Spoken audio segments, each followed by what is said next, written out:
Hello learners, welcome to our MOOCs course, Philosophical Foundations of Education. Today, we will discuss our Module 4, Islamic Education System. And our discussion will be on Islamic Education System, Part 1.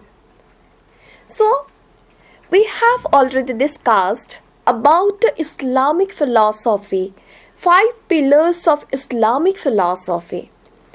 And I have already mentioned in our previous discussions that philosophy and education has its never-ending bond.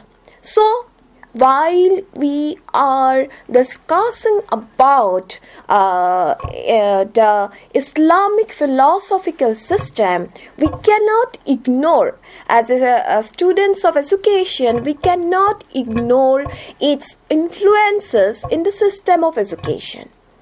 So, we have to know, first of all, what are the distinguishing features of Islamic education system. Here, in this part of discussion, we will discuss about the features and constituent characteristics of Islamic system of education, and after discussion you will able to know what it's how the Islamic education system was run in our ancient education, Indian education. So, first of all, we have to cover, while we are discussing about Islamic system of education, we have to cover about the different aspects of education system. First of all, the aims of education. What are the types of education? What are the aims of education in the Islamic period? So, Islamic education was basically aimed at development of religious system of education, and it was dominated by the royal authority, for which their rules were aiming at the spread of religion and culture in their newly established kingdom. So, spreading the religion, spreading their rules, their philosophical thoughts in there are many more newly established kingdom were arise at the time. So, it was their aims of education. Education was aimed at teaching the principles of Islam through study of Quran. In view of this aim, every mosque or the place of worship had an educational institution attached to it. And in fact, mosques were serving the purpose of schools. In order to propagate Islamic religion among the people, education was used as an instrument, and education was the powerful instrument for them to spread their propaganda, to spread their religious thought, to spread their culture. So accordingly, the religious leaders were playing the role of the teachers. Nowadays, teachers should have the many more qualities to teach in the school or teach in any kind of educational institutions. But in the Muslim period, the teachers, the religious leaders were regarded as their teachers. So, education was considered as act of developing the religious sentiment of the people. Child's education was therefore made a religious compulsion for the community people. Formation of desirable qualities of character was another aim of education. First aim of education that we have discussed, to spread their cultures, spread their religion through the system of education. And second one, to form some desirable qualities of character, some desirable personalities of the human individual. This was the second aim of Islamic education system. So this system of education believes that a religious activity and behavior can promote the moral standard of life of an individual. Accordingly, more importance was given on teaching of the rules and behavior of prayer. Then third aims of education of Islamic system was development of material life and development of material culture of the people. It was the another significant aim of education. Education was not merely aimed at spiritual development, but also for satisfaction of the material needs of life. So, if we see our Indian educational history, then we will found that in the Vedic system of education, the spiritual attainment, spiritual development got its highest position. But in the Islamic system of education, some no doubt religious spread of religion or spread of their culture was aim of education, but above all, development of the spiritual culture, it got more priority than the spiritual development in the Islamic education system. Then next aspect of education that we can say about curriculum. So what type of curriculum was used in the Islamic education system? While we are saying about curriculum, it should be noted that Vedic and Buddhist curriculum did not have any impact on Muslim curriculum. Before Muslim education system, in Indian education, we find that the Vedic and Buddhist education system was there. But Buddhist curriculum, either Buddhist curriculum or Vedic curriculum, didn't have any impact on Muslim education curriculum. Their religion, their language and their culture being basically different. Curricular content were prepared accordingly, and their curriculum may be broadly divided into two categories. One is primary and other is higher. So primary curriculum was meant for the muktabs, where reading, writing, arithmetic were taught. So besides these, the principles of Quran and the procedures of worship were taught. In the muktabs, such kind of education system was there, and the ayats of Quran were committed to memorize. Children were given moral education through the study of Gulistan and Bastan of the famous poet Sheikh Sati. Moreover, the story of Laila Majnu, poetry of Yusuf and Zulakha, and Sikandar Nama were taught to the children. The royal princes were given training in administration and warfare in their own families. In madrasas, on the other hand, their curriculum was in high order than the muktabs. So it was divided into two types as religious and practical. So along with the study of Quran subjects like grammar, logic, science, medical, economics, politics, law, history, philosophy, music, etc. were included in their curriculum. So King Akbar had modified the curriculum to make it more secular, more practical and more useful for life. So Indian history, educational history found that King Akbar has its significance in the Muslim education system because he had given an attempt to make their curriculum more practical and more useful so that some human resources can be produced by their education system. So he also included Sanskrit language and culture for the study of Hindu students. Then what are the methods of teaching? Let's discuss about the Islamic methods of teaching. So teaching method could not rise to the scientific level at that period, we can say. Why? Because importance was given merely on verbal learning and its mechanical memory work. Most of the time, an effort was spent on mechanically committing to memory of the kalimas of their Quran. No attention was given to students' understanding of them. Akbar the Great had realized such mechanical learning and tried to introduce more objective method in their education system. He ordered that every student should at first learn to write letters and then try to understand the meaning of the words. Names and size of the letters should be learned within 2 days. So such improved method of teaching may be known from the famous book Ain-e-Akbari. He also tried to simplify the method of writing letters. While discussing about the methods of teaching in Islamic education system, we cannot ignore the higher education part. In higher education also, the method of learning was mostly verbal.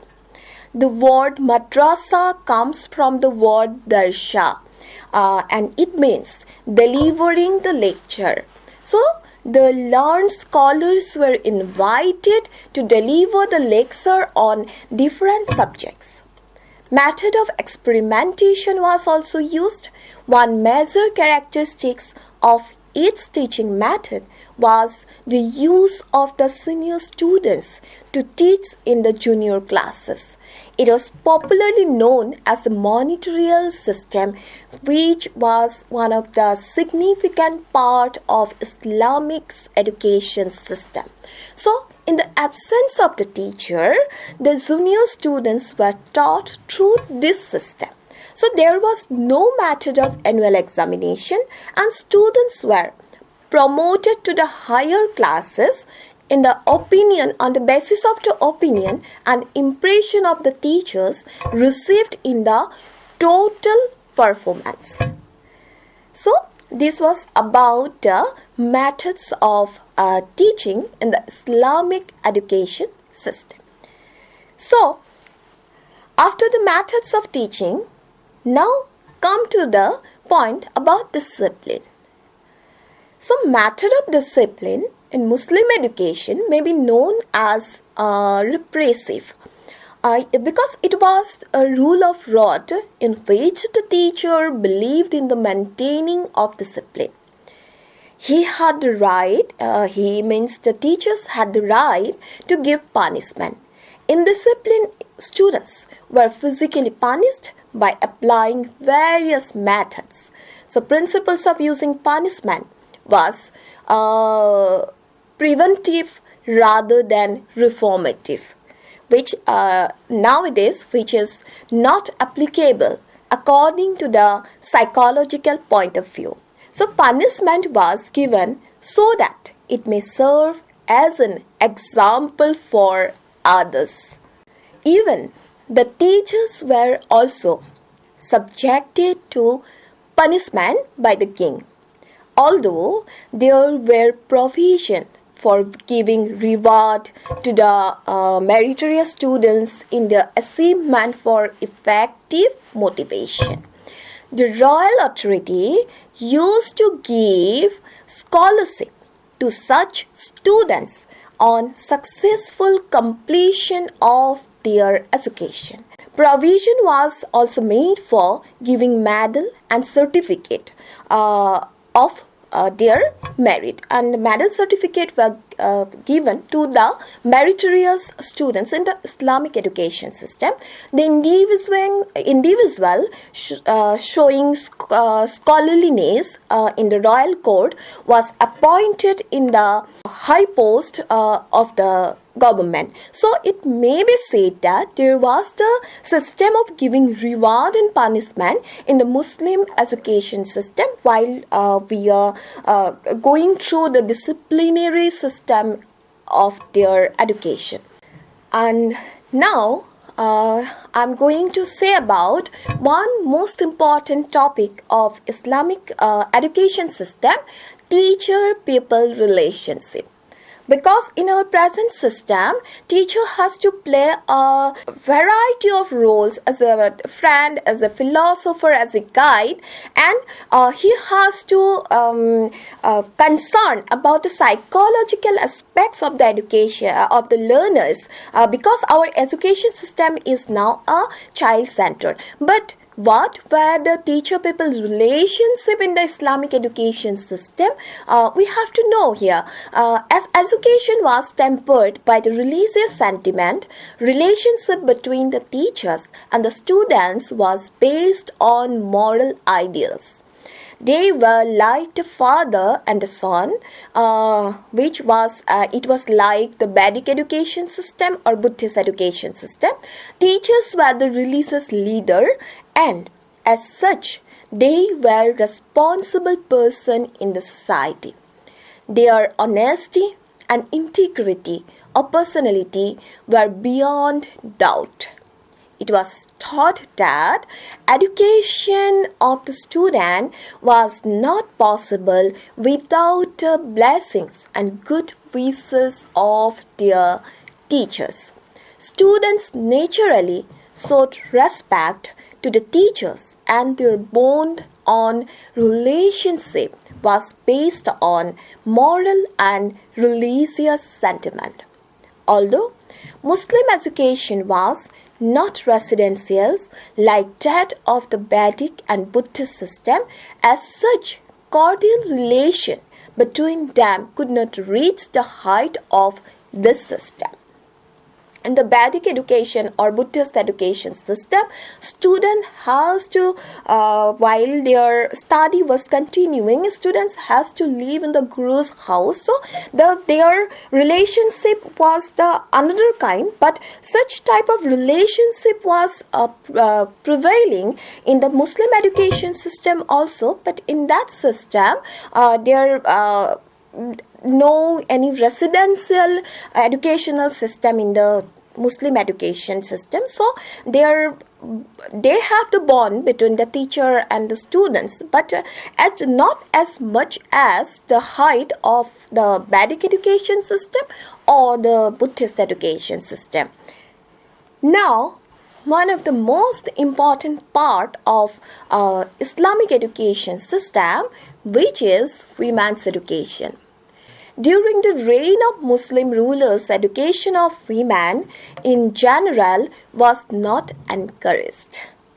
In Vedic education system, while we are studying about ancient education system of education, we will find that in the Vedic education system, women education was very much encouraging, but gradually it becomes not much encouraging, and in the Muslim education system, generally it was totally not encouraged. They had the parda system, and the male members didn't like the women going out of home for education. And as a result, women's education had suffered a lot in general. More particularly, the rural women were largely suffering from illiteracy.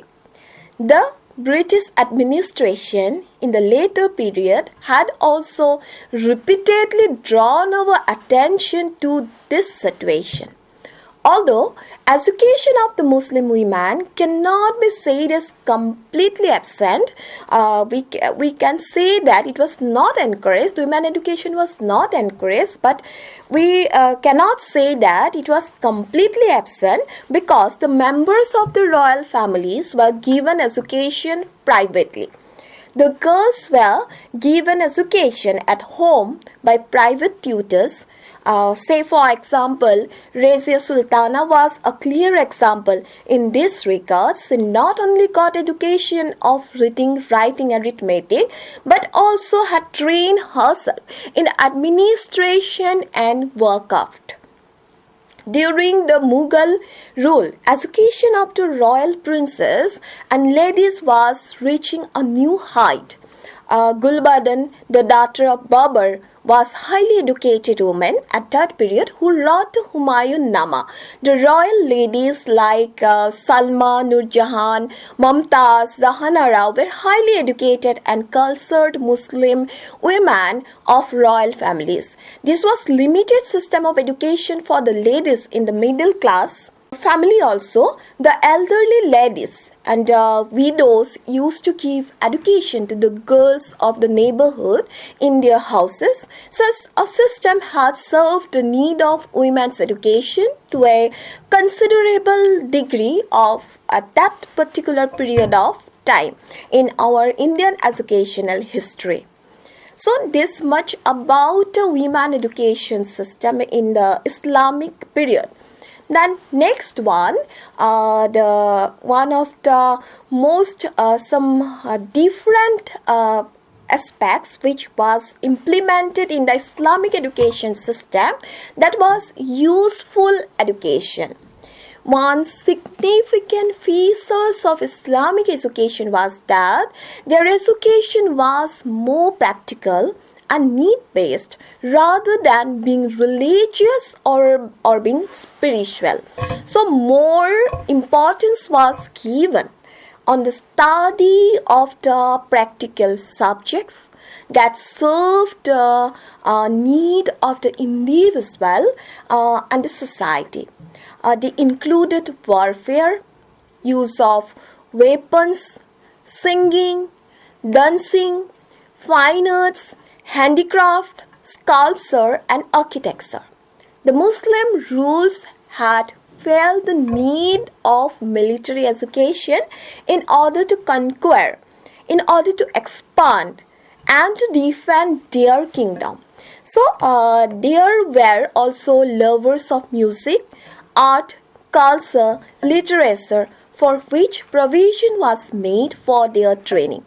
A group of artisans and sculptors were well trained and developed in order to construct buildings, royal palaces, mosques, and tombs in the kingdom. Say for example, the Taj Mahal, the Fatehpur Sikri, the Buland Darwaja, the Lal Killa of Delhi, etc. It gives the clear evidence of their useful education which was prevalent in that particular period of educational history. Then comes to organizational system of education. What was the organizational setup in the Muslim education system? So organizational setup of Muslim education was basically different from that of the Vedic and Buddhist system. Education was controlled and regulated by the royal authority for which autonomy was absent.